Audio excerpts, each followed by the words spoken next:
Shalom and a very good evening, everyone. Shalom உங்கள் யாவருக்கும் மாலை வாழ்த்துதல். I hope so that you all can hear me well. நான் நான் உங்களுக்கு யாவருக்கும் கேட்கும் என்று நான் நம்புகிறேன். We welcome you once again to our 10th Bible study about the manifested name of God. கடவுளின் பற்றிய நுண்ணறிவு பாகம் 10 நாம் பார்க்கவிருக்கிறோம். And today especially we are going to look at one particular name which is very well known to us. நாம் ஒரு குறித்த நாமத்தை குறித்து பார்க்க போகிறோம். இது யாவருக்கும் பரிச்சயமான ஒரு நாமம். We commonly use this name in our worship, maybe in our, to encourage people, especially when preaching. We commonly use this name. Even in prayers we use this name. நம்முடைய ஆராதனையில இருக்கட்டும், ஜெபத்தில இருக்கட்டும், அதே நேரத்தில் ஒருவரை உற்சாகப்படுத்த பிரசங்கத்தில் கூட இந்த வார்த்தையை பயன்படுத்துவது உண்டு. But just that we don't use it like saying the name that we are going to say right now. நாம் சொல்லுவது போல சொல்வதில்லை. But if I mention this name, maybe we are familiar with this. நான் இந்த வார்த்தையை உங்களுக்கு சொன்னால் உங்களுக்கு அது பரிச்சயமான ஒன்றாக இருக்கும். If I say the Lord of hosts, I think most of us we understand that. சேனைகளின் கர்த்தர் என்று சொல்லும் பொழுது யாவருக்கும் தெரிந்த ஒன்று. Because we sing many songs in our church about the Lord of hosts. சேனைகளின் கர்த்தர் இந்த வார்த்தை குறித்து நிறைய பாடல்களை நம் சபையில் பாடுவது உண்டு. And that is what we are going to look into, the insights of the name, the manifested name of Yahweh Sabaoth. வெளிப்படுத்தப்பட்ட நாமம் யாவே சபாோத் அந்த குறித்து தான் இன்று பார்க்க போகிறோம். So let us go into our study this evening. நாம் நம்மளுடைய பாடத்துக்கு செல்வோம். Just to see what we are going to see tonight. இன்றைய இரவில் நாம் எதை குறித்து பார்க்க போகிறோம் என்றால் we are going to learn today, number one is about the meaning of the manifested name. முதலாவது வெளிப்படுத்தப்பட்ட நாமத்தின் பொருள்.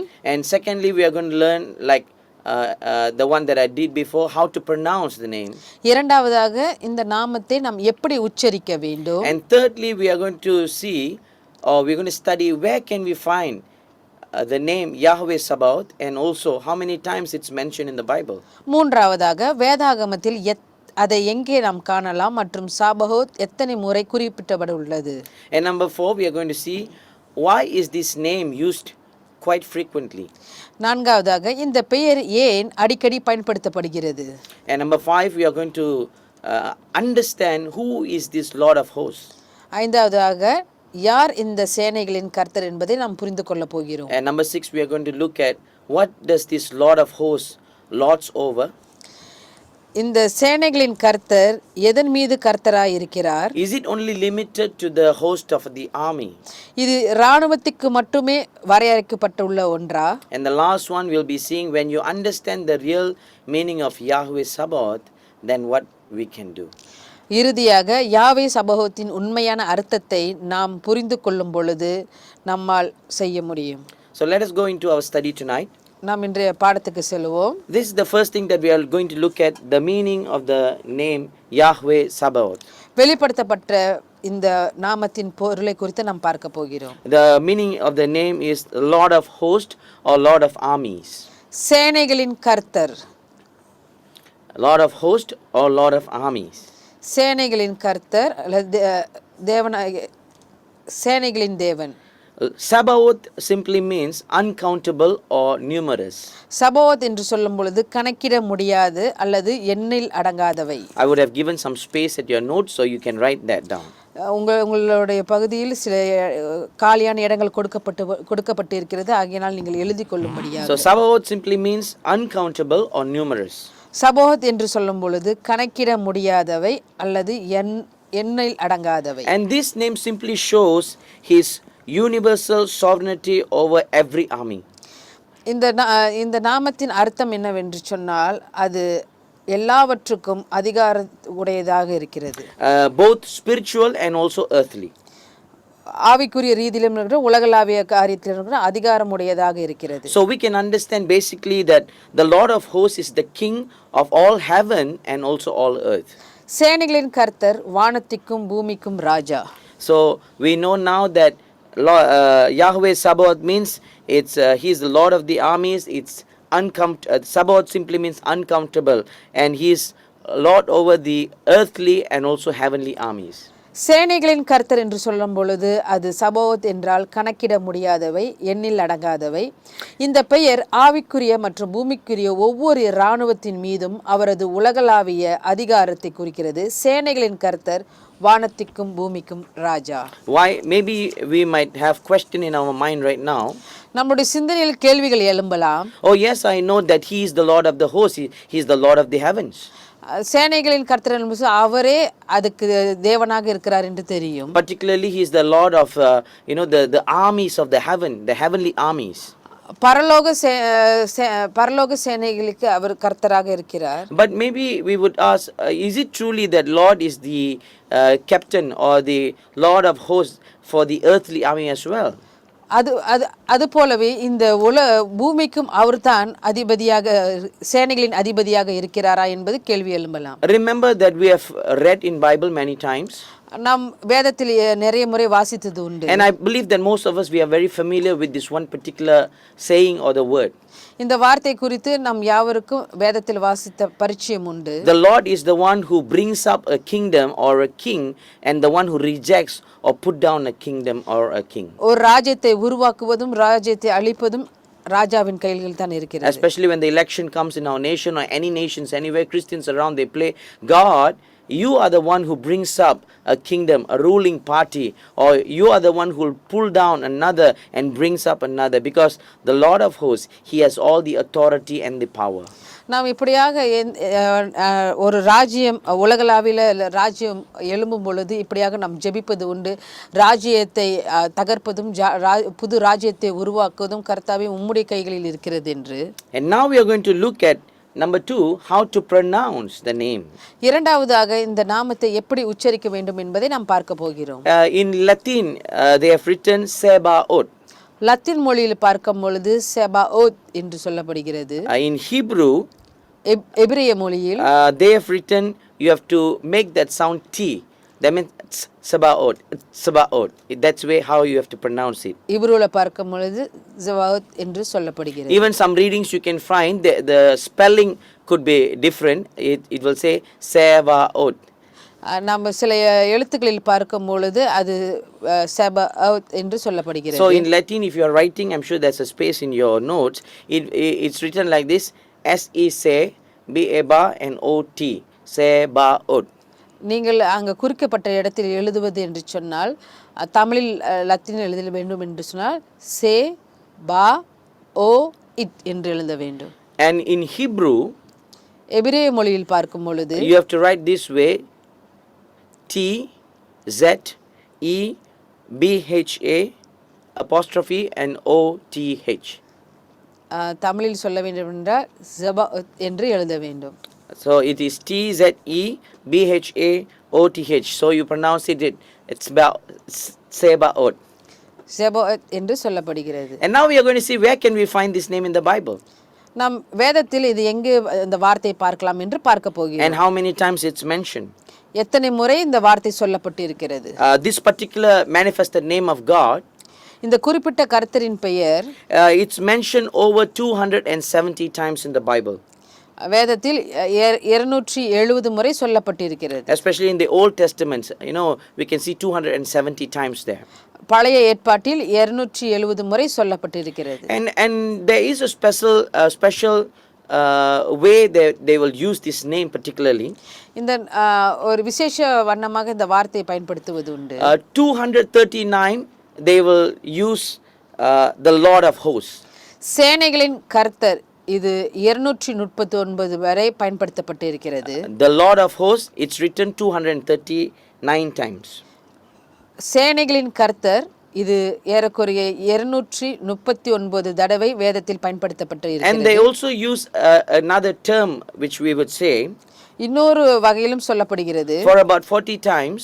இது ஒரு 40 தடவை சொல்லப்பட்டு இருக்கிறது. It says God of hosts and also the Lord God of hosts. சேனைகளின் தேவன் மற்றும் சேனைகளின் தேவனாகிய கர்த்தர் என்று 40 தடவை பயன்படுத்தப்பட்டிருக்கிறது. I like to repeat once again. நான் மறுபடியுமாக சொல்ல விரும்புகிறேன். 239 times 239 தடவை it is used the Lord of hosts. சேனைகளின் கர்த்தர் என்று பயன்படுத்தப்பட்டுள்ளது. And 40 times 40 தடவை they use God of hosts or Lord God of hosts. 40 தடவை சேனைகளின் தேவன் அல்லது சேனைகளின் தேவனாகிய கர்த்தர் என்று And பயன்படுத்தப்பட்டிருக்கிறது. often it is mentioned or said about the military reference. பெரும்பாலும் இது ஒரு இராணுவக்குள்ள ஒரு குறிப்பாக இருக்கிறது. So when you see a group of armies or battle is going on, when you read the Bible, you will see it's mentioning there about this sequence or this situation. ஒரு இராணுவத்தில் பார்க்கும் பொழுது அந்த போரில் வேதத்தில் பார்க்கும் பொழுது இந்த வார்த்தையானது இப்படி பயன்படுத்தப்பட்டிருக்கிறது. So as I've said, Yahweh Sabaoth or the Lord of hosts occurs almost 240 times in the Old Testament in the Bible.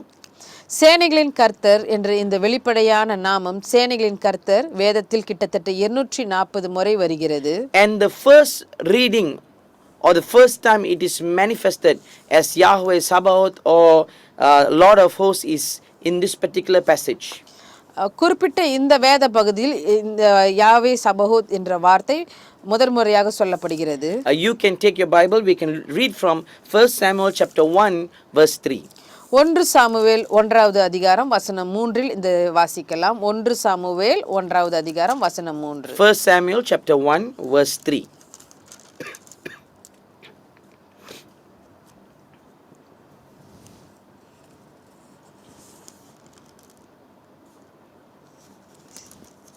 We have Sister Veron to read in English and Sister Santalina will be reading in Tamil. Sacrifice the Lord of hosts in Shiloh. Also the 2 sons of Eli, Hophni and Phinehas, the priests of the Lord, were there.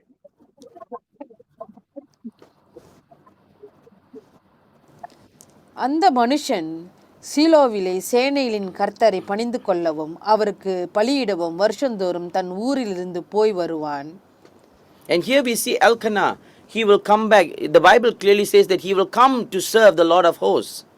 இங்க இந்த வசனத்தில் பார்க்கிறது எல்கனா என்றவர் மறுபடியும் தேவனை சேவிப்பதை. Then if we go down to the verse 11, தொடர்ந்து நம்ம 11வது அதிகாரத்தில் பார்த்தோம் 11வது வசனத்தில் பார்த்தோம் என்றால் now there is someone else who is mentioning this name. வேறு ஒருவர் இந்த நாமத்தை குறித்து சொல்வதை பார்க்கலாம். Let us hear the reading. 1 Samuel 1 வசனம் 11.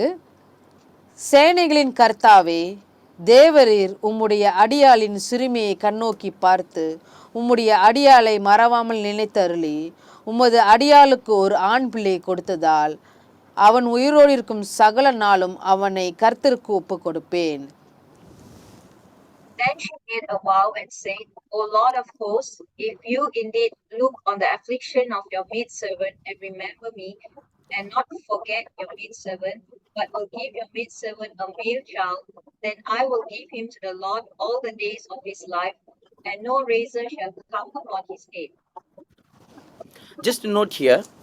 இது ஒரு குறிப்பு பார்க்க வேண்டும். The Bible reading, especially from the English, ஆங்கில வேதத்தில் all the readings are going to be taken from the NKJV version, New King James Version. NKJV என்ற இந்த இதில் மொழிபெயர்ப்பிலிருந்து தான் வசனம் சொல்லப்படுகிறது. Later part we will see why are we using the NKJV version. நாம் தொடர்ந்து இதுக்கு அப்புறம் பார்ப்போம் ஏன் இதை நாம் பயன்படுத்துகிறோம் என்று. So we have seen just now in 1 Samuel chapter 1 verse 3 and verse 11 where the manifested name of Yahweh Sabaoth, the Lord of hosts, is mentioned there. 1 Samuel 1வது அதிகாரம் வசனம் 3லும் 11லும் யாவே சபோத் என்ற இந்த வார்த்தை பயன்பாட்டை நாம் பார்க்கிறோம். And in the New Testament it is mentioned once. புதிய ஏற்பாட்டில் பார்க்கும் பொழுது ஒரு தடவை குறிக்கப்பட்டிருக்கிறது. But we will see there's 2 verses which we can see in the New Testament, but it is only mentioned the first time once in the New Testament. புதிய ஏற்பாட்டில் பார்க்கும் பொழுது 2 தடவை அது சொல்லப்பட்டிருந்தாலும் ஒரு தடவை அது மறுபடியும் சொல்லப்பட்டிருக்கிறது. So we are going to look at James chapter 5 verse 4. யாக்கோப்பு 5வது அதிகாரம் வசனம் 4ஐ நாம் வாசிப்போம். Let us hear the reading from James chapter 5 verse 4. யாக்கோப்பு 5வது அதிகாரம் வசனம் 4. Indeed, the wages of the laborers who mowed your fields, which you kept back by fraud, cry out, and the cries of the reapers have reached the ears of the Lord of Sabaoth. இதோ உங்கள் வயல்களை அறுத்த வேலைக்காரருடைய கூலி உங்களால் அநியாயமாய் பிடிக்கப்பட்டு கூக்குரலிடுகிறது. அறுத்தவர்களுடைய கூக்குரல் சேனைகளுடைய கர்த்தரின் செவிகளில் பட்டது. So we have just heard in James chapter 5 verse 4 it says Lord of Sabaoth. யாக்கோப்பு 5வது அதிகாரம் வசனம் 4 இப்பொழுது சேனைகளின் கர்த்தர் என்று யாவே சபோத் என்ற வார்த்தையை கேட்டோம். So Yahweh Sabaoth, the Lord of hosts. சேனைகளின் கர்த்தர் யாவே சபோத். Most of the uses are subsequently found in the book of the prophets. தீர்க்கதரிசி இதில் இதை நாம் பார்ப்பது உண்டு. In other books you might not find it, but in the Old Testament, especially in the book of prophets, it's mentioned many times. தீர்க்கதரிசிகளின் ஆகமங்களில் இதை பார்க்கும் பொழுது இது பெரும்பாலான பயன்பாட்டில் இருந்தது. So from the Old Testament you have a chart on your notes. உங்களுடைய நோட்ஸில் பார்க்கும் பொழுது அதில் கீழே ஒரு ஓல்ட் டெஸ்டமென்ட் என்று ஒரு காரியம் வரையறுக்கப்பட்டு இருக்கிறது. I have given the names of the book and also how many times it is said or written. புத்தகத்தின் பெயர்களும் அது எத்தனை முறை சொல்லப்பட்டிருக்கிறது என்று அந்த கோடப்பட்டிருக்கிறது. So you can write it down if you're taking notes. நீங்கள் இதை குறிப்பெடுத்துக் கொள்ளலாம். And in Isaiah itself you can see 59 times it's mentioned. ஏசாயா புத்தகத்தில் பார்க்கும் பொழுது 59 தடவை சொல்லப்பட்டிருக்கிறது. In the book of Isaiah you can see 59 times. ஏசாயா புத்தகத்தில் 59 தடவை சொல்லப்பட்டிருக்கிறது. And then in the book of Jeremiah you can read about 80 times. எரேமியா புத்தகத்தில் பார்க்கும் பொழுது 80 தடவை இதை பயன்படுத்தில் உள்ளது. In the book of Jeremiah you can read about 80 times. எரேமியா புத்தகத்தில் 80 தடவை இதை வாசிக்கலாம். And then in the book of Amos you can read about 9 times. Amos புத்தகத்தில் 9 தடவை சொல்லப்பட்டிருக்கிறது. In book of Amos you can read about 9 times. Amos புத்தகத்தில் 9 தடவை சொல்லப்பட்டிருக்கிறது. And in the book of Haggai you can read about 12 times.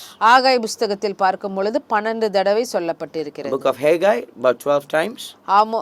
ஆகாய் புத்தகத்தில் 12 தடவை சொல்லப்பட்டிருக்கிறது. And in the book of Zechariah you can read about 46 times. Zakariya புத்தகத்தில் பார்க்கும் பொழுது 46 தடவை சொல்லப்பட்டிருக்கிறது. In the book of Zechariah 46 times. Zakariya புத்தகத்தில் பார்க்கும் பொழுது 46 தடவை சொல்லப்பட்டிருக்கிறது. And in the book of Malachi மலகியா புத்தகத்தில் பார்க்கும் பொழுது you can read about 24 times. 24 தடவை அதில் வாசிக்கலாம். The book of Malachi 24 times.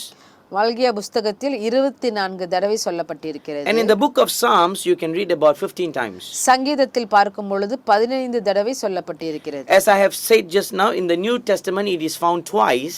நான் முன்பே சொன்னது போல புதிய ஏற்பாட்டில் பார்க்கும் பொழுது 2 தடவை அது சொல்லப்பட்டிருக்கிறது. In Romans chapter 9 verse 29. Romans chapter 9 verse 29. ரோமர் 9வது அதிகாரம் வசனம் 29. The verse was quoting Isaiah chapter 1 verse 9. ஏசாயாவில் சொல்லப்பட்ட வசனத்தை இந்த இடத்தில் மேற்கோள் காட்டி சொல்லியிருப்பார்கள். ஏசாயா 1:9 சொல்லப்பட்ட வார்த்தையை இங்க மேற்கோள் காட்டி சொல்லப்பட்டிருக்கும். What was quoted in Isaiah chapter 1 verse 9, it is quoted back again in Romans chapter 9 verse 29. ஏசாயா 1வது அதிகாரம் 9ல் சொல்லப்பட்ட வார்த்தையானது ரோமர் 9:29 மேற்கோள் காட்டி சொல்லப்பட்டிருக்கும். And the first time mentioned in the book, the New Testament, was the verse that we have read just now was James chapter 5 verse 4.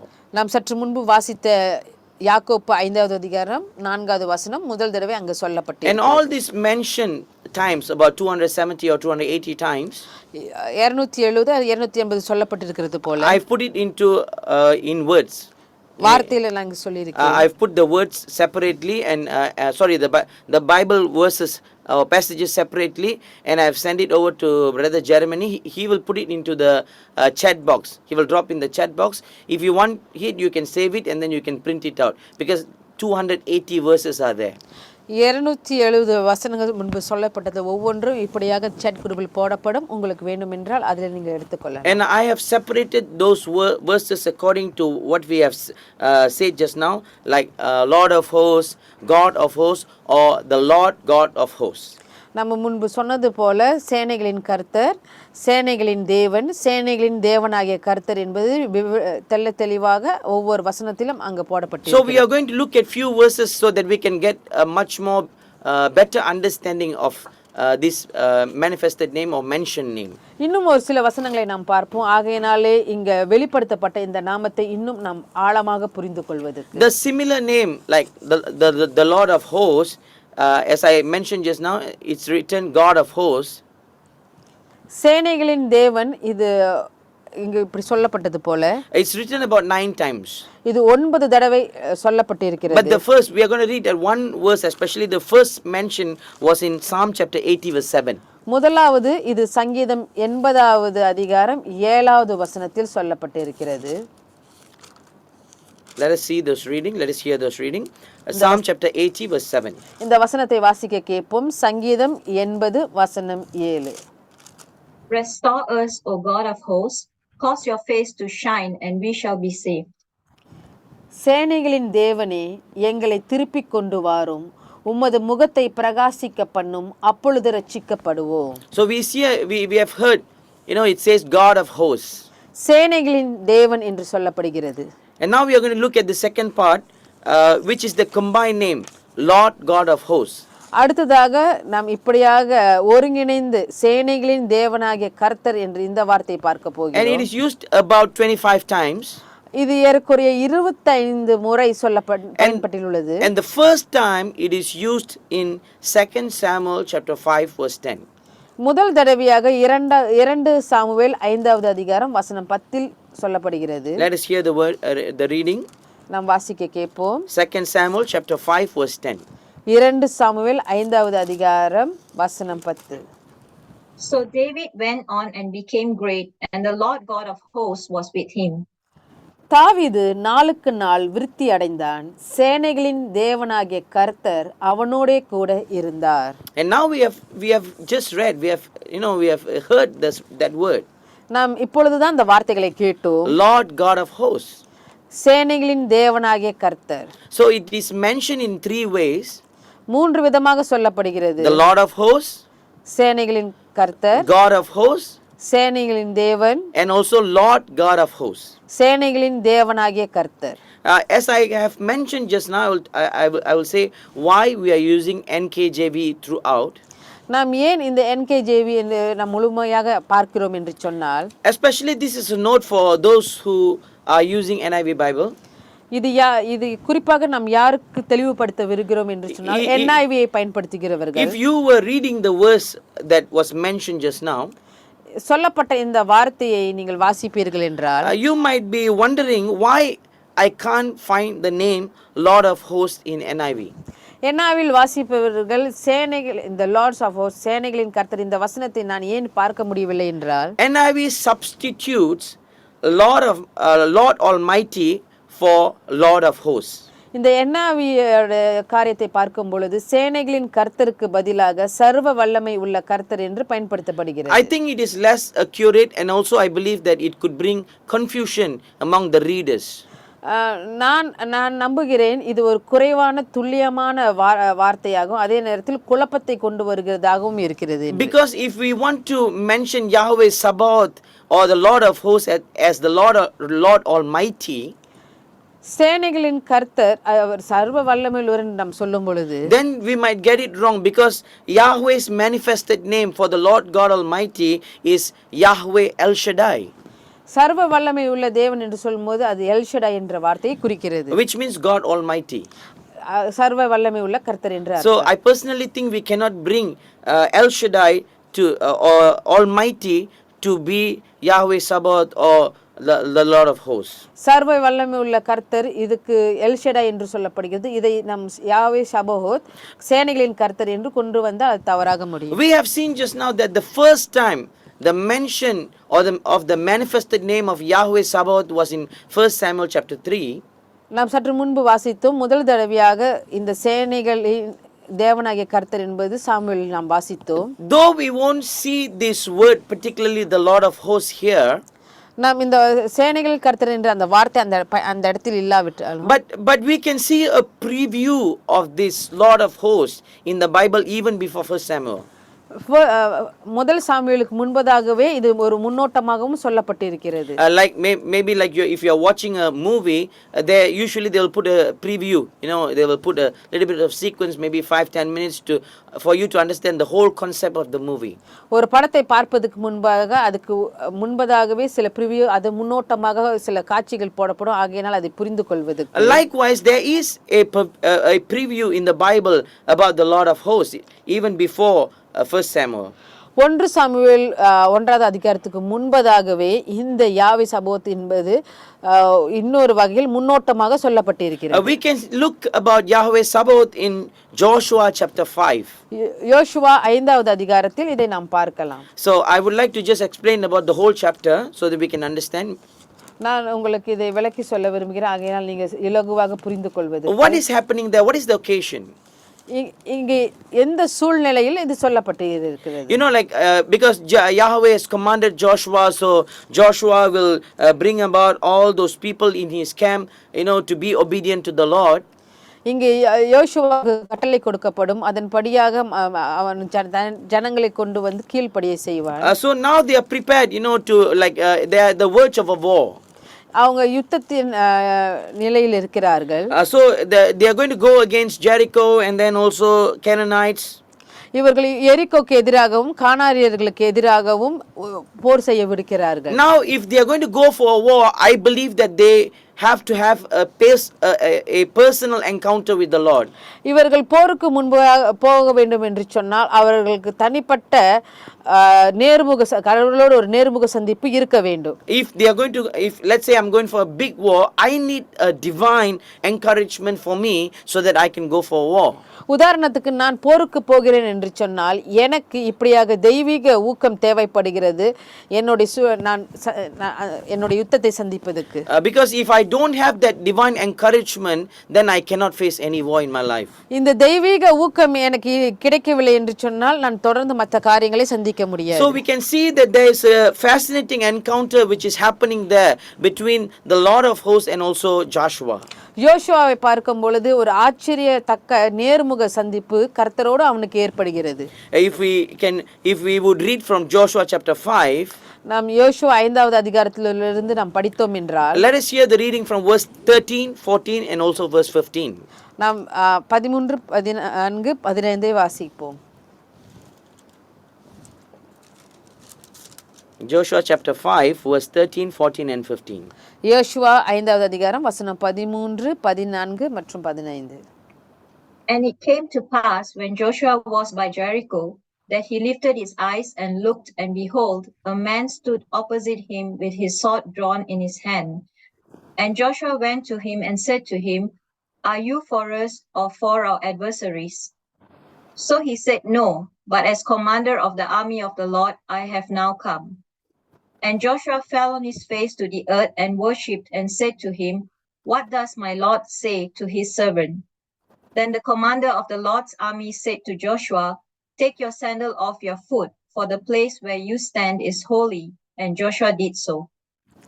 பின்னும் யோசுவா எரிகோவின் வெளியிலிருந்து தன் கண்களை ஏறெடுத்து பார்க்கும்போது இதோ ஒருவர் அவனுக்கு எதிரே நின்றார். உருவின பட்டயம் அவர் கையில் இருந்தது. யோசுவா அவரிடத்தில் போய், நீர் எங்களை சேர்ந்தவரோ எங்கள் சத்துருக்களை சேர்ந்தவரோ என்று கேட்டான். அதற்கு அவர், அல்ல, நான் கர்த்தருடைய சேனையின் அதிபதியாய் இப்பொழுது வந்தேன் என்றார். அப்பொழுது யோசுவா தரையிலே முகங்குப்புற விழுந்து பணிந்து கொண்டு அவரை நோக்கி, என் ஆண்டவர் தமது அடியேனுக்கு சொல்கிறது என்னவென்று கேட்டான். அப்பொழுது கர்த்தருடைய சேனையின் அதிபதி யோசுவாவை நோக்கி, உன் கால்களில் இருக்கிற பாதரட்சைகளை கலற்றி போடு, நீ நிற்கிற இடம் பரிசுத்தமானது என்றார். யோசுவா அப்படியே செய்தான். It is so interesting if you read from NKJV. நீங்கள் NKJV-லிருந்து படித்தீர்களா, அது மிகவும் சுவாரஸ்யமாக இருக்கும். The word commander here, I've checked many translations. அநேக மொழிபெயர்ப்புகள் காட்டிலும் இந்த மொழிபெயர்ப்பில், but in NKJV, if you read the word commander, they have capitalized it. The C is big letter, capital letter. இந்த NKJV மொழிபெயர்ப்பை பார்க்கும் பொழுது இந்த கொமாண்டர் என்ற வார்த்தை அது முதல் எழுத்து C, அது பெரிய எழுத்தில் எழுதப்பட்டிருக்கும். It seems to be like the translator feels that this individual, the commander, it should be divine. That means should be God. இந்த மொழிபெயர்ப்பாளர் முக்கியமாக குறிப்பிட்ட இந்த நபர் தெய்வீகமாக உள்ளார் என்பதை உணர்கிறார். And this context that we are reading, it also supports நாம் வாசித்த இந்த பகுதியும் அப்படியாக அதை உறுதிப்படுத்துகிறது. Something that is called Christophany, if we have heard about it.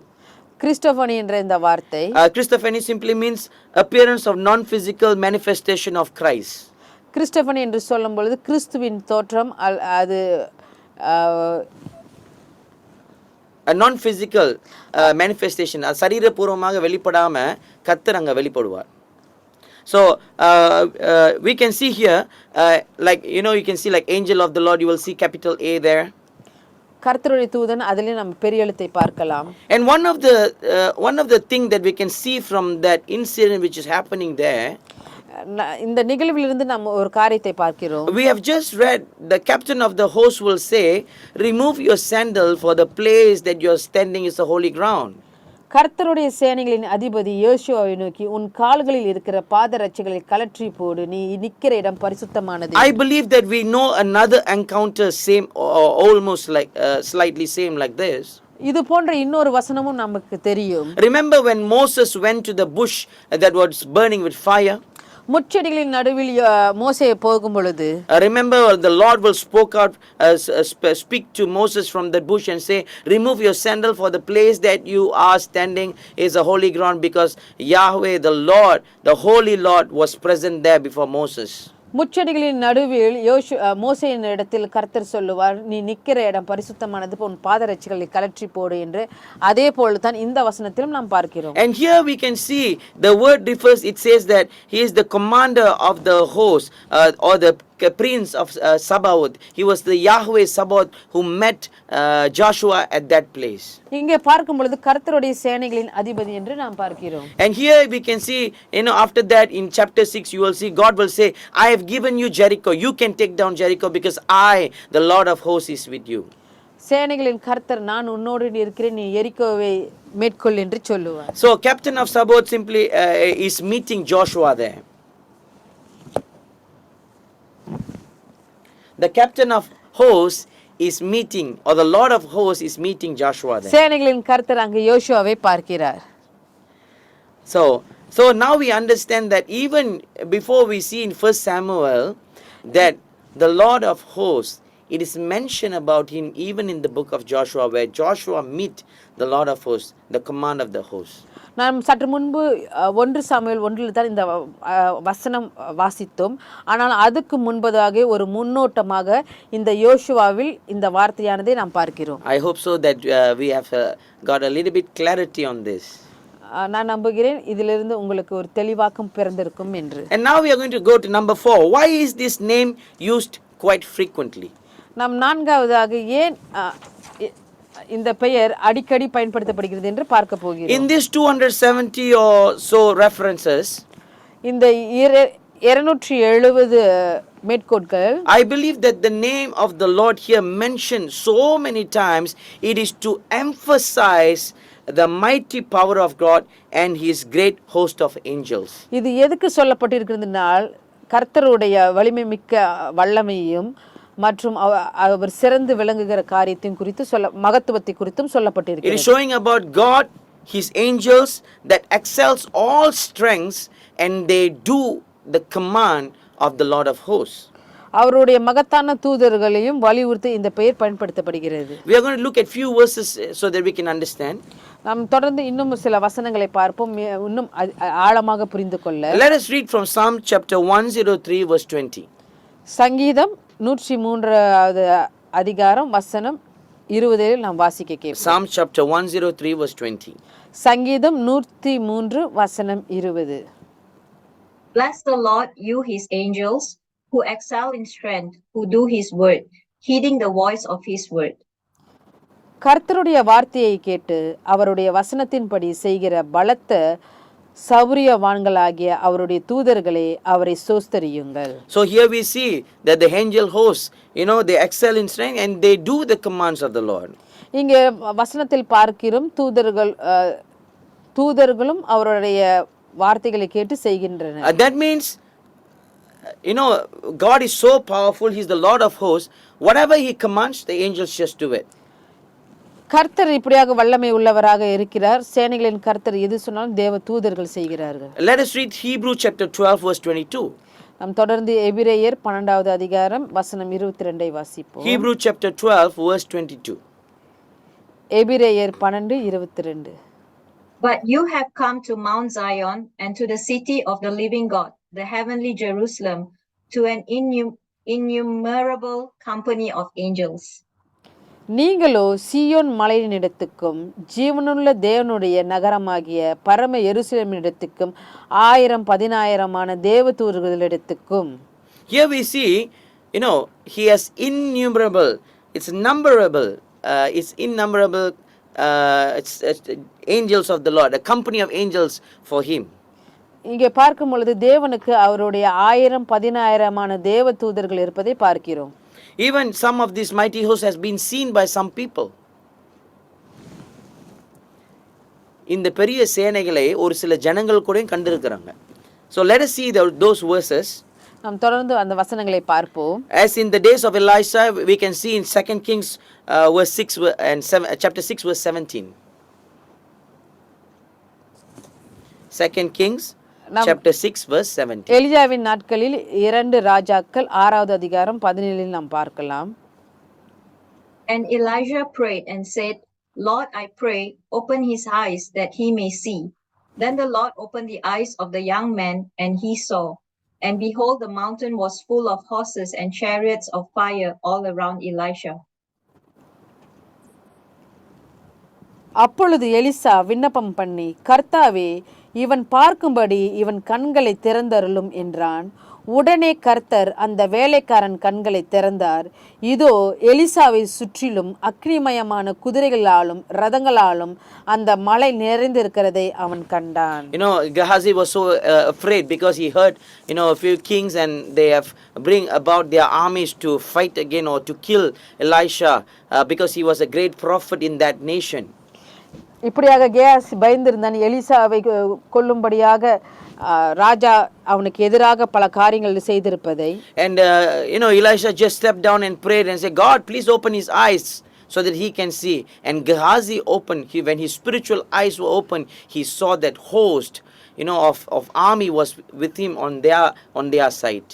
இங்கே எலிசா விண்ணப்பம் பண்ணும் பொழுது கர்த்தர் இப்படியாக கேயாசின் கண்களை திறந்து அவன் அங்கே இருக்கிற சுற்றிலும் இருக்க அக்னிமயமான குதிரைகளாலும் ரதங்களாலும் அந்த மலை நிறைந்திருக்கிறதை காண்கிறான். Not only that, I believe that we know especially one incident from this particular passage. I believe that all Christians are very well known of. இந்த வேத பகுதியில் வரப்போகிற வார்த்தை கூட நம் யாவருக்கும் நன்கு பரிச்சயமான ஒன்றுதான். Glory to God in the highest. We sing songs. Do you all remember that particular verse? நம் பாடலை பாடும், உன்னதத்தில் இருக்கிற தேவனுக்கு மகிமை, பூமியிலே சமாதானம், மனுஷன் மேல் பிரியம். All the time in Christmas we go and sing that. Let us read from Luke chapter 2 verse 13. லூக்கா 2வது அதிகாரம் வசனம் 13 வாசிக்க கேட்போம். And this is at the birth of Christ. இது இயேசுவின் பிறப்பில் இருக்கிற காரியம். Luke chapter 2 verse 13. லூக்கா 2வது அதிகாரம் வசனம் 13. And suddenly there was with the angel a multitude of the heavenly hosts praising God and saying, Glory to God in the highest, and on earth peace, goodwill toward men. அந்த கூஷனுமே பரமசேனையின் திரள் அந்த தூதனுடனே தோன்றி, உன்னதத்தில் இருக்கிற தேவனுக்கு மகிமையும் பூமியிலே சமாதானமும் மனுஷர் மேல் பிரியமும் உண்டாவதாக என்று சொல்லி தேவனை துதித்தார்கள். So even we see this, there's an encounter here in Luke chapter 2. லூக்கா 2வதிலும் இதை நாம் பார்க்கிறோம். So many times the word Yahweh Sabaoth or Lord of hosts is mentioned to show us that he is a mighty God. He owns the great host of army. நாம் தொடர்ந்து இந்த வசனங்களை வாசித்ததெல்லாம் நாம் பார்க்கிறோம். சேனைகளின் கர்த்தர் யாவே சபோத் என்று அவர் எப்படிப்பட்ட சேனையை கொண்டவர் என்பதை நாம் பார்க்கிறோம். Okay, next, number 5, we are going to look who is this Lord of hosts. ஐந்தாவதாக யார் இந்த சேனைகளின் கர்த்தர் என்பதை நாம் பார்க்க போகிறோம். Who is this Lord of hosts? யார் இந்த சேனைகளின் கர்த்தர்? In Joshua, as we have read just now, நாம் சற்று முன்பு யோசுவா வாசித்தது போல, in Joshua chapter 5 verse 14, யோசுவா 5வது அதிகாரம் வசனம் 14 வாசித்தது போல, the great captain of captain of the host of the Lord is, I believe, none other than Jesus Christ himself. சேனைகளின் அதிபதி அது யார் என்று சொன்னால் நம் இயேசு கிறிஸ்துவே. I believe that he and he alone is truly the Lord of hosts. கர்த்தராகிய இயேசு கிறிஸ்துவே, அவரை தவிர வேற யாரும் இல்லை. If you believe that our Lord Jesus Christ is the Lord of hosts, wherever you are, you can shout hallelujah to that. நம்முடைய இயேசு கிறிஸ்து தான் சேனைகளின் கர்த்தர் என்று நீங்கள் விசுவாசித்தால் நீங்கள் எந்த இடத்தில் இருந்தாலும் ஆமென் என்று சொல்லலாம். And now we are going to go to number 6. நாம் ஆறாவது காரியமாக, The question, it's going to be quite tricky, so I hope that you can read that question well. இந்த கேள்வியானது கொஞ்சம் நூதனமாக இருப்பதனால் அதை நன்றாக நீங்கள் வாசிக்கும்படியாக நான் கேட்கிறேன். What does this Lord of hosts lords over? இந்த சேனைகளின் கர்த்தர் எதன் மீது கர்த்தராய் இருக்கிறார்? What is this Lord of hosts lords over? இந்த சேனைகளின் கர்த்தர் Is it only limited to a host of army or heavenly being, heavenly hosts? இது வெறும் இராணுவத்துக்கு மட்டும் அல்லது பரலோக சேனைக்கு மட்டும் வரையறுக்கப்பட்டு உள்ளதா? We are going to look at certain verses and we are going to get to know this personally. தொடர்ந்து சில வசனங்களை நாம் வாசிக்க பார்ப்போம். ஆகையினால இது இன்னும் ஆழமாக புரிந்து கொள்வது. Let us hear the reading from 1 Kings chapter 22 verse 19. 1 ராஜாக்கள் 22வது அதிகாரம் வசனம் 19. 1 Kings chapter 22 verse 19. 1 ராஜாக்கள் 22வது அதிகாரம் வசனம் 19. Then Micaiah said, Therefore, hear the word of the Lord. I saw the Lord sitting on his throne, and all the hosts of heaven standing by, on his right hand and on his left. அப்பொழுது அவன் சொன்னது, கர்த்தருடைய வார்த்தையை கேளும். கர்த்தர் தம்முடைய சிங்காசனத்தின் மேல் வீற்றிருக்கிறதையும் பரம சேனை எல்லாம் அவரிடம் அவரது வலது பக்கத்திலும் அவரது இடது பக்கத்திலும் நிற்கிறதையும் கண்டேன். Here this verse makes us so clearly இங்கே இந்த வசனம் நமக்கு தெளிவாக சொல்கிறது that Yahweh Sabaoth is the Lord of hosts over the heavenly forces. இங்கே நாம் பார்க்கிறோம் பரலோக சேனைகளின் மீது சேனைகளின் கர்த்தரே கர்த்தராக இருக்கிறார். So number 1, Yahweh Sabaoth, the Lord of hosts, is over. He's the Lord of hosts over the heavenly forces. முதலாவதாக சேனைகளின் கர்த்தர் அவர் பரலோக சேனைகளின் மீதும் கர்த்தராக இருக்கிறார். Number 2, இரண்டாவதாக let us read from 1 Samuel chapter 17 verse 45. நம்ம 1 சாமுவேல் 17வது அதிகாரம் வசனம் 45ஐ வாசிக்க கேட்போம். 1 Samuel chapter 17 verse 45. 1 சாமுவேல் 17வது அதிகாரம் வசனம் 45. Then David said to the Philistine, You come to me with a sword, with a spear, and with a javelin, but I come to you in the name of the Lord of hosts, the God of the armies of Israel, whom you have defied. அதற்கு தாவீது பெலிஸ்தீனை நோக்கி, நீ பட்டயத்தோடும் ஈட்டியோடும் கேடகத்தோடும் என்னிடத்தில் வருகிறாய், நானோ நீ நிந்தித்த இஸ்ரவேலுடைய இராணுவங்களின் தேவனாகிய சேனைகளுடைய கர்த்தரின் நாமத்திலே உன்னிடத்தில் வருகிறேன். And here we can see that Yahweh Sabaoth is also the Lord of hosts over the earthly forces, over the earthly armies as well. இங்கே நாம் இந்த வசனத்தின் மூலமாக நாம் எதை பார்க்கிறோம் என்று சொன்னால், சேனைகளின் கர்த்தர் அவர் பூமிகளின் சேனைகளின் மீதும் கர்த்தராக இருக்கிறார். So first we saw that the Lord of hosts, Yahweh Sabaoth is the Lord of hosts over the heavenly forces.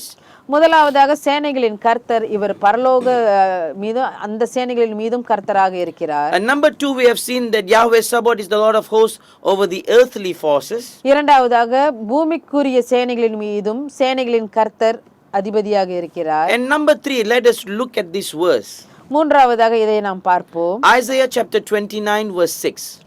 ஏசாயா 29வது அதிகாரம் வசனம் 6. Isaiah chapter 29 verse 6. ஏசாயா 29வது அதிகாரம் வசனம் 6. You will be punished by the Lord of hosts with thunder and earthquake and great noise, with storm and tempest and the flame of the devouring fire. இடிகளினாலும் பூமி அதிர்ச்சினாலும் பெரிய இரைச்சலினாலும் பெருங்காற்றினாலும் பூசலினாலும் பச்சிக்கிற அக்கினி ஜுவாலையினாலும் சேனைகளின் கர்த்தராலே விசாரிக்கப்படுவாய். So now here we see Yahweh Sabaoth is the Lord of hosts over even the natural forces. இங்கே பார்க்கிறோம் சேனைகளின் கர்த்தர் அவர் இயற்கையின் மீதும் அவரே சேனைகளின் கர்த்தராக இருக்கிறார். So number 1, we see Yahweh Sabaoth is the Lord hosts over the heavenly forces. முதலாவது சேனைகளின் கர்த்தர் அவர் பரலோகத்தின் மீதும் அந்த சேனைகளின் மீதும் அவர் தன் கர்த்தராக இருக்கிறார். Number 2, we saw that Yahweh Sabaoth is the Lord of hosts over the earthly forces.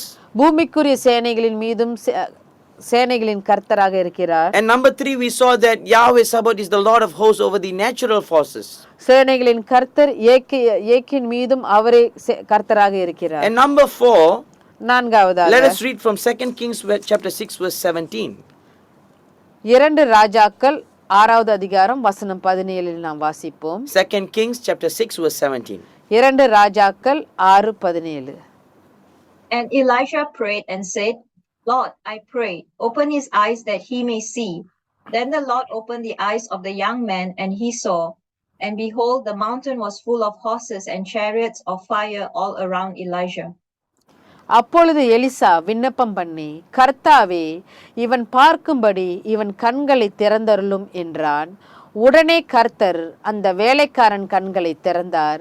இதோ எலிசாவை சுற்றிலும் அக்கினிமயமான குதிரைகளாலும் ரதங்களாலும் அந்த மலை நிறைந்திருக்கிறதை அவன் கண்டான். Here we see that the Lord Yahweh Sabaoth, the Lord of hosts, is Lord over his people. இங்கே இந்த சேனைகளின் கர்த்தர் அவரது ஜனங்களின் மீதும் சேனைகளின் கர்த்தராக இருக்கிறார். The one who serves him.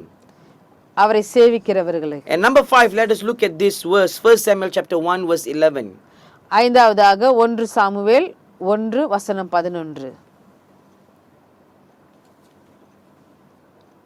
Then she made a vow and said, O Lord of hosts, if you will indeed look on the affliction of your maidservant and remember me, and not forget your maidservant, but will give your maidservant a male child, then I will give him to the Lord all the days of his life, and no razor shall come upon his head. சேனைகளின் கர்த்தாவே, தேவரீர் உம்முடைய அடியாளின் சிறுமையை கண்ணோக்கி பார்த்து உம்முடைய அடியாளை மறவாமல் நினைத்தருளி உமது அடியாளுக்கு ஒரு ஆண் பிள்ளையை கொடுத்ததால் அவன் உயிரோடு இருக்கும் சகல நாளும் நான் அவனை கர்த்தருக்கு ஒப்பு கொடுப்பேன். அவன் தலையின் மேல் சவரன் கத்தி படுவதில்லை என்று ஒரு பொருத்தனை பண்ணினாள். Here we see that Yahweh Sabaoth, the Lord of hosts, is the Lord of hosts over even an individual, a single person. இங்கே பார்க்கிறோம் சேனைகளின் கர்த்தர் அவர் ஒரு தனி நபரின் மீதும் சேனைகளின் கர்த்தராக இருக்கிறார். So we have seen that Yahweh Sabaoth is the Lord of hosts over the heavenly forces. பரலோக சேனைகளின் மீது சேனைகளின் கர்த்தராக இருக்கிறார். He is the Lord of hosts over the earthly forces. பூமிக்குரிய சேனைகளின் மீதும் சேனைகளின் கர்த்தராக இருக்கிறார். He is the Lord over the natural forces. இயற்கையின் மேலும் அவரே சேனைகளின் கர்த்தராக இருக்கிறார். And he is also the host over his people, the people who serve him. அவரது ஜனங்கள் மீதும் அவரே சேனைகளின் கர்த்தராக இருக்கிறார். And lastly, our Yahweh Sabaoth is the Lord of hosts over an personal individual. ஒரு தனி நபரின் மீதும் அவரே சேனைகளின் கர்த்தராக இருக்கிறார். You know, God's people were transformed தேவ ஜனங்கள் இப்படியாக மறுரூபம் படுவார்கள் when they know personally who Yahweh Sabaoth is. அவர்கள் தனிப்பட்ட ரீதியில் யாவே சபோத்தை அறிந்து கொள்ளும் பொழுது, You know, it was the matter of their perspective of viewing the Lord as Yahweh Sabaoth, the Lord of hosts in their lives. அவர்களுடைய வாழ்க்கையில் இந்த சேனைகளின் கர்த்தரை அவர்கள் பார்க்கிற விதத்தில் அவர்கள் மாறுவார்கள். It's going to be the way that we are going to view at our Lord in our daily lives. நம்முடைய அன்றாட வாழ்க்கையில் நாம் அப்படி கர்த்தரை பார்க்க வேண்டும். Are we going to look at the problems and think that we have a small God and the problems are big, or are we going to look at the problems saying that or thinking that I have a big God and these problems are a small problem? நம்மளுடைய வாழ்க்கையில் ஏற்படும் பிரச்சனைகளை பார்த்து அந்த பிரச்சனையானது பெரிதாக இருக்கிறது, நம்முடைய கர்த்தர் சிறியதாக இருக்கிறார் என்று சொல்ல போகிறோமா, அல்லது என்னுடைய தேவன் அவர் பெரியவர், என்னுடைய பிரச்சனையானது அது சிறியது என்று சொல்ல போகிறோமா? We have seen few people just now from the Bible. நாம் வாசித்த பகுதியிலிருந்து நாம் பல நபர்களை பார்த்தோம். You know, we saw about Hannah in 1 Samuel, and then the armies and the walls of Jericho seem to be so frightening in Judges 5 as well. நாம் அன்னாலே பார்த்தோம், அங்கு 1 சாமுவேலில் நாம் வாசித்தோம், ராஜாக்களிலும் வாசித்தோம். இவைகளை பார்க்கும் பொழுது அவர்கள் சந்தித்த பிரச்சனைகளானது பெரியது.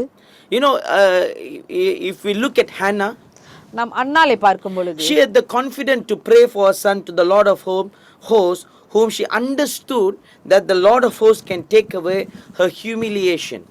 சேனைகளின் கர்த்தர் தன் அவமானத்தை நீக்கி விடுவார் என்பதை அன்னாள் புரிந்து கொண்டு சேனைகளின் கர்த்தரிடத்தில் ஒரு மகனுக்காக ஜெபிப்பதை நாம் பார்த்தோம். You can read that in Psalm chapter 1 verse 1 Samuel chapter 1 verse 11, because the husband Elkanah has two wives, and the first wife, she always humiliates her. She had everything. She had children, she had wealth, everything, but Hannah, who had everything but doesn't have a child, she always humiliates her. But now Hannah is coming to the Lord and saying, Lord of hosts, I trust you that you can give me a son and take away my humiliation. 1 Samuel 1வது அதிகாரத்தில் 11வது வசனத்தில் நாம் வாசித்தோம் என்று சொன்னால் இந்த ஹானாவின் கதையை நாம் பார்க்கலாம். தன்னுடைய கணவனுக்கு 2 மனைவிகள் உள்ளன. தன்னுடைய இன்னொரு சக்காலத்தியோடு அன்னாளுக்கு நிறைய உபத்திரவங்கள் இருந்தது. ஆனாலும் சேனைகளின் கர்த்தரிடத்தில் அவள் அவமானத்தை நீக்கி விடுவார் என்பதை உணர்ந்து அவள் சேனைகளின் கர்த்தரிடத்தில் ஜெபம் பண்ணும் பொழுது கர்த்தர் அந்த நிந்தையை நீக்கினார். So we see here even King David's success was not simply a result of his prowess as a warrior, but because he knew the presence of the Lord of hosts with him. அடுத்தது தாவீது ராஜாவை பார்க்கும் பொழுது தாவீது அவருடைய வெற்றி வெறுமனே ஒரு போர் வீரராக அவரது வலிமையிலான விளைவாக இல்லை, ஆனால் அவருடன் சேனைகளின் கர்த்தர் இருப்பதை அவர் அறிந்ததனால் வந்தது. That you can read in 1 Chronicles chapter 11 verse 9. அந்த காரியத்தை 1 நாளாகமம் 11வது அதிகாரம் வசனம் 9 நீங்கள் வாசிக்கலாம். And then we saw, but Gehazi's fear was gone when his eyes was open to see the vast chariots of fire, and understood that the Lord of hosts is already there at their side at that moment. அடுத்தது பார்க்கும் பொழுது கேயாசி அவனுடைய பயமானது நீக்கப்பட்டது. அவன் கண்கள் திறந்த உடனே இதோ அக்னிமயமான குதிரைகளாலும் ரதங்களாலும் அந்த மலை நிறைந்திருக்கிறதை அவன் கண்ட பொழுது அவன் மயம் நீங்கியது. Today I want to assure you, everyone who's here tonight, இந்த இரவில் இங்கே இருக்கிற யாவரையும் நான் உறுதிப்படுத்த விரும்புகிறேன். with all these readings, with all these things that we have seen from the word of God, வேத வசனத்திலிருந்து படித்த இந்த எல்லா காரியத்திலும் today we can be so sure that Yahweh Sabaoth is with us too. யாவே சபோத் அவர் நம்மோடும் இருக்கிறார் என்பதை உறுதி செய்கிறது. We have seen that the Lord is the Lord of heavenly hosts, the earthly forces, natural forces, his people, and also he is the Lord of individuals. He is the Lord of hosts for an individual like you and me. சேனைகளின் கர்த்தர் இவர் பரலோக சேனைக்கும் கர்த்தராக இருக்கிறார். பூமிக்குரிய சேனைகளின் மீதும் அவரே சேனைகளின் கர்த்தராக இருக்கிறார். இயற்கை மீதும் அவரே சேனைகளின் கர்த்தராக இருக்கிறார். அவரது ஜனங்கள் மீதும் அவரே சேனைகளின் கர்த்தராகவும் அதே நேரத்தில் ஒரு தனிப்பட்ட நபரின் மீதும் அவரே சேனைகளின் கர்த்தராக இருக்கிறதே பார்க்கிறோம். If you are facing any kind of battle in your life at this moment, உங்களுடைய வாழ்க்கையில் இப்பொழுது நீங்கள் ஏதாவது ஒரு பெரிய எதிர்ப்பை சந்தித்துக் கொண்டிருப்பீர்கள் என்றால், the battle could be in your health, அந்த போரானது உங்கள் சரீர சுகமாக கூட in இருக்கலாம், your finance, உங்களுடைய பொருளாதார ரீதியா இருக்கலாம், in your family, relationship in your family, உங்களுடைய குடும்ப உறவாக கூட இருக்கலாம், with the children or with the parents, உங்களுடைய பெற்றோர்களிடத்திலோ அல்லது உங்களுடைய குழந்தைகளிடத்திலோ அந்த போர் ஓடிக்கொண்டிருக்கலாம். or your battle might be at your studying ground, your school, your college, your universities, அல்லது உங்களுடைய போர்க்களமானது அது நீங்கள் படிக்கிற இடமாக பள்ளிக்கூடமாகவோ அல்லது காலேஜாக அல்லது யூனிவர்சிட்டியாக கூட இருக்கலாம், or even your battle could be at your working place. அல்லது உங்களுடைய போர் இடமானது உங்களுடைய வேலை செய்கிற இடமாக கூட இருக்கலாம். I would like to assure you this evening நான் உங்களை யாவரையும் உற்சாகப்படுத்த விரும்புகிறேன். that Yahweh Sabaoth, the Lord of hosts, is with you. யாவே சபோத் சேனைகளின் கர்த்தர் அவர் உங்களோடு இருக்கிறார். He will never leave you. அவர் உங்களை விட்டு விலகுவதும் இல்லை. We are coming to a conclusion right now. நாம் இப்பொழுது முடிவுக்கு வந்திருக்கிறோம். As we have heard about Yahweh Sabaoth, the Lord of hosts, யாவே சபோத் சேனைகளின் கர்த்தர் இதை பற்றி கேள்விப்பட்டிருந்தேன். I'd like to ask you a question, and I would like you to ponder this evening. நான் உங்களை பார்த்து ஒரு கேள்வி கேட்க விரும்புகிறேன். அந்த கேள்வியை நீங்கள் சிந்திக்கும்படியாக நான் சொல்லுகிறேன். Since we have heard so much about Yahweh Sabaoth, the Lord of hosts, the Lord of armies tonight, சேனைகளின் கர்த்தர் சேனைகளின் தேவனாகிய கர்த்தர் என்ற இந்த வார்த்தையை நாம் இன்று கேட்டோம். would you just want to know our Yahweh Sabaoth just as the Lord of hosts over our life? யாவே சபோத் சேனைகளின் கர்த்தர் அவர் நம்முடைய லைஃபிலும் அப்படி நம்முடைய வாழ்க்கையிலும் அப்படியாக இருக்கிறாரா? Or do you think or do you feel that you want to be a part of his army as well, of his host as well? அல்லது அவரோடு அந்த சேனையிலும் நாம் இணைய விரும்புகிறோமா? You know, sometimes I see this movie, like, you know, people make wars in this ancient, you know, wars. Even if they would take any movies right now, like ancient wars, I love to watch those kind of movies. பழைய இந்த போர் படங்களை பார்க்க எனக்கு மிகவும் பிடிக்கும். Why is that? Because I love to see them, you know, what is told in Ephesians will be there.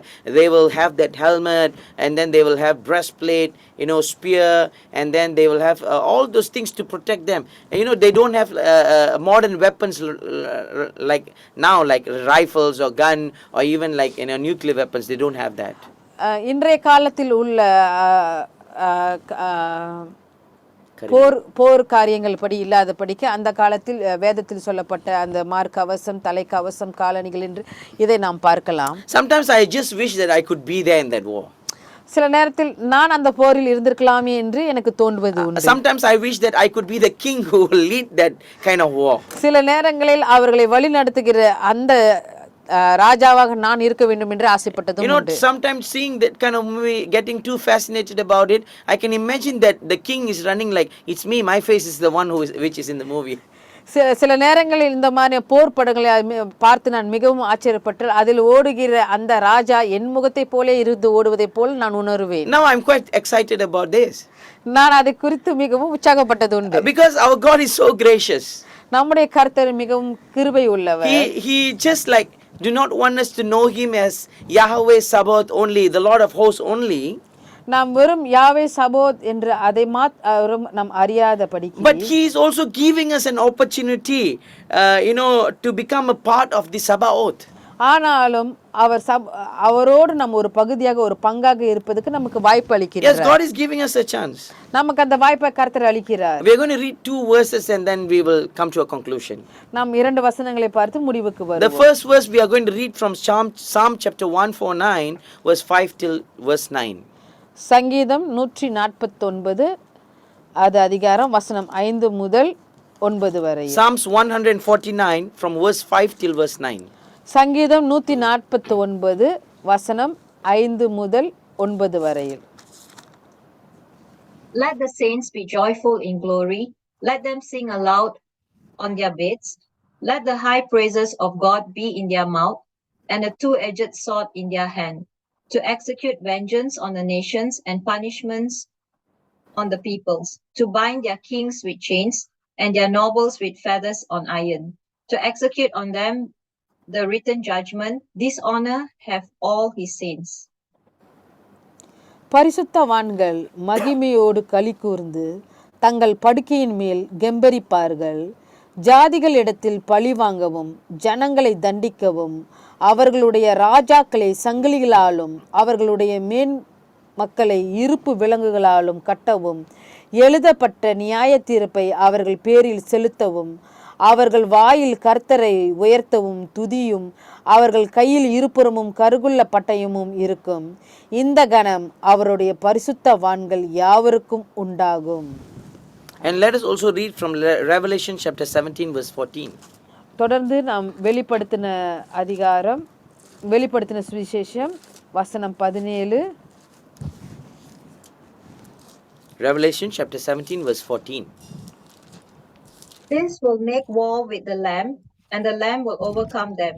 For he is Lord of lords and King of kings, and those who are with him are called chosen and faithful. இவர்கள் ஆட்டுக்குட்டியானவருடனே யுத்தம் பண்ணுவார்கள்.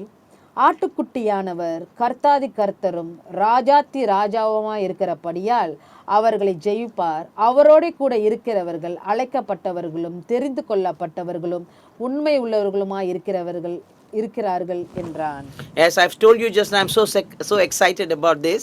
நான் முன்பே சொன்னது போல இதை குறித்து நான் மிகவும் உற்சாகப்படுகிறேன். Because my imagination, you know, making war in that ancient movies will become a true thing one day.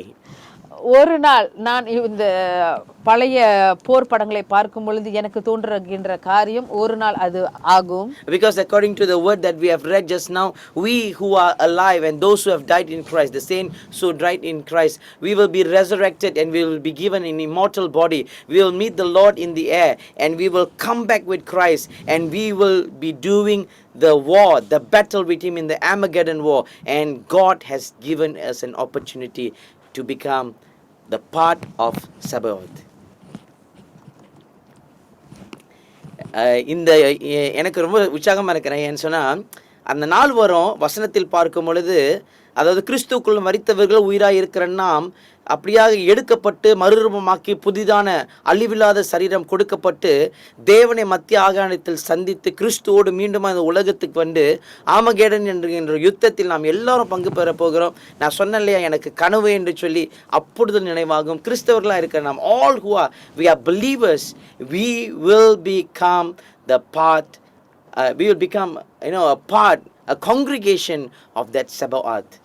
Yahweh Sabaoth will lead us into the war. அந்த நாளில் யாஹ்வே சபாத் சேனைகளின் தேவன் யுத்தத்துக்குள் நடத்துவார். அந்த யுத்தத்துக்குள் நீங்களும் நானும் ஒரு பங்காளராக இருப்போம். ஆமென். The Lord bless you. Have a good night. கர்த்தர் உங்களை ஆசீர்வதிப்பாராக. Thank you. ஆமென்.